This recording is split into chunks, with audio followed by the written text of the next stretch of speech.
in our newly configured smart classroom.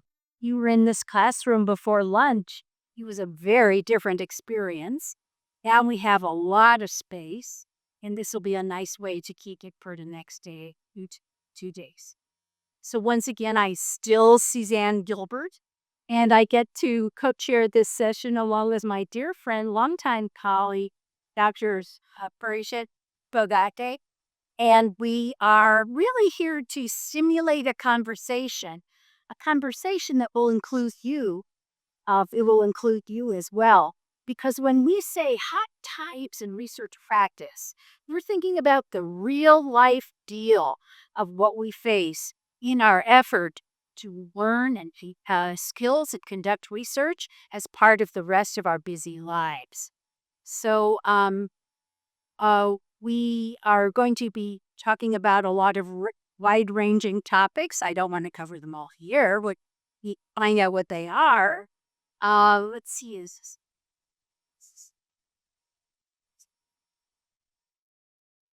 Oh, okay. It's me first. If something didn't come to you, that's fine. So the panelists actually will be presenting their research journey, each of them, as a prelude to conversation together. Parikshit, I thought we should just let you know a little something about our research journey also. And I'm seeing that something didn't quite work with my slides, but that's just fine. There's a beautiful picture on this slide that for me, in a sense, my research journey began in Nepal. First, when I was here as a Fulbright Fellow, just yesterday, 1972. I was here for the year with Fulbright, and then when we founded Seva Foundation, I was coming back a more regularly. So this was a montage of photographs about the early years of research in Nepal, which included working with Dr. Ruid and other colleagues on the 1980 Nepal blindness survey, for which I was responsible for the trachoma section. I took those interests that came from Nepal through my work with Seva Foundation, IEPB, and WHO to work with a lot of partners in establishing what we call the Global Site Initiative Network. And one of the focal points at GSI, as some of you know, is to promote and support development of practical operations research within partner hospitals so that our partners can ask and answer their own questions. And this is just an example. Many years ago, this was the beginning of the Global Site Network 20 years ago. And then more recently, we had more recently being 6 years ago, had a kickoff meeting for an activity that is continuing right now between Seva and Prasho for research capacity to, again, in this case, assist nearly a dozen eye hospitals in strengthening their ability to conduct research. So my interest has always been in research learning, teaching, but most of all, in making sure that the results of research get used to improve service delivery and program management. So that's my research journey. I think that's it. Oh, and then along the way, working on a number of publications to popularize the idea of embedding research in busy service programs. And this particular issue of the Journal of Community Eye Health from a few years back is really giving the pitch. Come on, you guys have to learn how to do research, and there are ways to do it. So I hope we touch on some of those matters today. And next, we'll hear from Parikshit.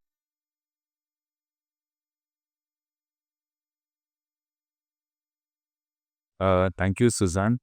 Suzanne told me about this, I think 2 days ago. And then when I was writing it up last night at the airport, I realized that the journey has been quite complicated.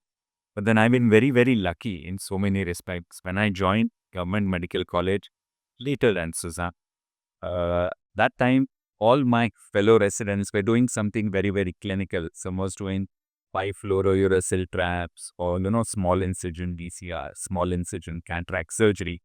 I was a all India entrance student. So my prof said, no, there is very important thing to be done. We want to compare about 5,000 patients doing ICC in camps and doing ECC in the base hospital. Because you've come, we put you into that. So for 3 years, 3 days a week, I would go to the peripheral eye camps to do intracapsulars and do a follow-up. It was a 1-year follow-up.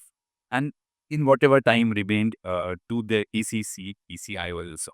At that time, I thought I was cursed, but in many ways I was blessed because I could get to do and see so many surgeries. It got published and it helped me get to ICH, where I did learn a lot of research from all the grades of ICH. And as of this, I compared at that time, manual small incision surgery was coming up. So comparing SICS with ECs with a randomized controlled trial, and there were a few publications that came out of it. But then these are been my areas of interest for last about 2 decades: cataract, pediatric ophthalm, glaucoma, public health, residency training. In this, because when we were doing SICS, by that time, FACO was already established in private practice, and people said SICS is not as good as FACO. Our randomized control trial showed that there was no great difference. And in fact, there is a randomized control trial done in this very institute, Dr. Roig and Dr. Tabil, which I just saw outside on the board, is the most, what shall we say, cited article from the Tilganga Institute of Ophthalmology. So when we had published our FACO versus SICS and said there was no difference, one of the criticisms was that perhaps it was done in India, where the surgeons perhaps may not be that good in doing FACO, and that's why their results were similar. But then when Dr. Rohit and Dr. Tabin, and he's like, Joe Tabin is one of the best surgeons in the US, when they did it together and they said there was no difference, well, our stand was vindicated. Similarly, we've been doing studies on cataract surgery outcome, monitoring outcomes. This is something that I learned a lot from Claire, is to do childhood blindness, the patterns of childhood blindness. So we could do that in Maharashtra first, that's our state, a large one of more than 35 schools for the blind, more than 2,000 children. And we were able to see for the first time that the pattern of childhood blindness has changed. What we were taught in our college days was vitamin A was the commonest cause of childhood blindness. But then as the country developed, obviously that was not the case. And congenital anomalies were the most common cause, which was seen in Karnataka also. But in Karnataka, there was more of retinal dystrophies because consanguinity is perhaps highest in the Indian state of Karnataka. It's a very, very now the high-tech state and a very well-developed state, but that's how it is. And when we did it for the northeastern states of India, which this is of course again more than 15, 18 years ago, that way they are relatively poorer than Maharashtra or Karnataka. So their vitamin A deficiency and corneal causes of blindness were still there much more compared to what it was in the rest of peninsular India. And well, once we saw how it has helped us, we have been doing these schools for the blind now every 2 years for the last almost 20 years now. So we have about 5-6 publications. But more than that, every time we go to these children, we learn something new. Earlier, it was just to map the pattern of blindness. Then we tried giving them, doing surgeries, giving low vision aids, first optical aids, then non-optical aids. And nowadays, there is a huge revolution because of technology. There are electronic aids, mobile phones, computers, which smart vision classes. So that is something that we could be a part of. Similarly, also as a cataract surgeon and as a pediatric ophthalmologist, there is only one kind of cause of blindness in children, which is surgically treatable, and that's pediatric cataract. So looking at the outcomes of pediatric cataract surgery in Pune, HV Desai, where I worked first, later in Meerut, in Zambia, in South Africa.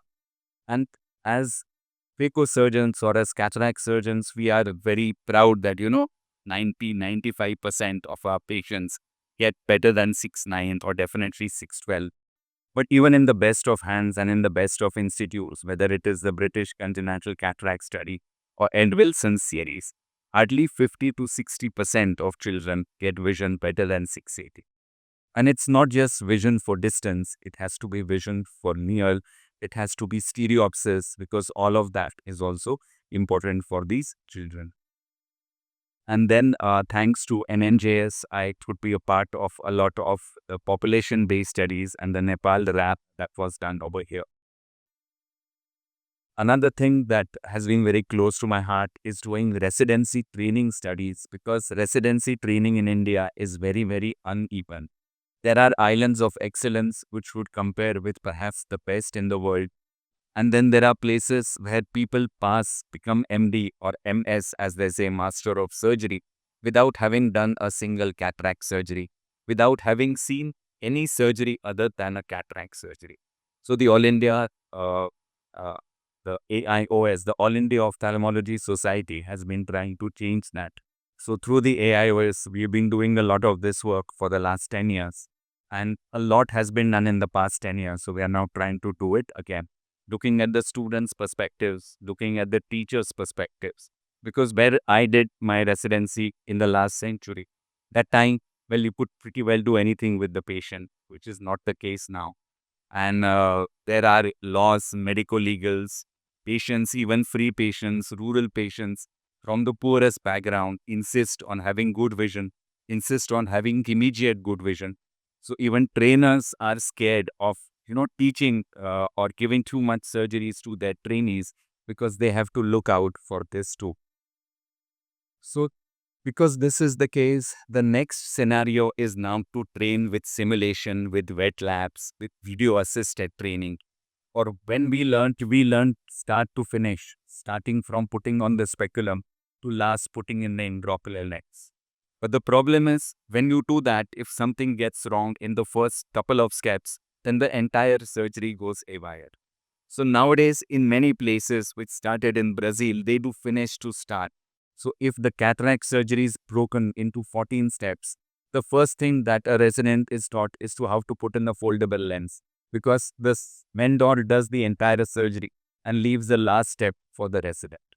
And then it works back in such a way so that incision, which for phaco or for small incision cataract surgery, which is perhaps the most demanding part or which requires more skill, is taught last. And the last is, this is something that we have been doing again following the LV Prasad model, thanks to Rohit and Srinivas, doing a door-to-door screening, finding out the causes of blindness, getting them to a vision center and trying to get an area declared free of avoidable blindness. And another thing that we have been working for last 20 years, which has again been very, very gratifying, is working with special children, because they have special needs and their visual needs are much, much more. So if we go to a rural school, perhaps 4 to 5% children have ocular morbidity. A urban school, about 8 to 10% children will have ocular morbidity. But in a deaf-mute school, a hearing impaired children, about 30 to 35% will have ocular morbidity. In a learning disabled, 50 to 60% will have an ocular morbidity. And even for spastics, those with Down syndrome, the HIV affected, it is much, much more.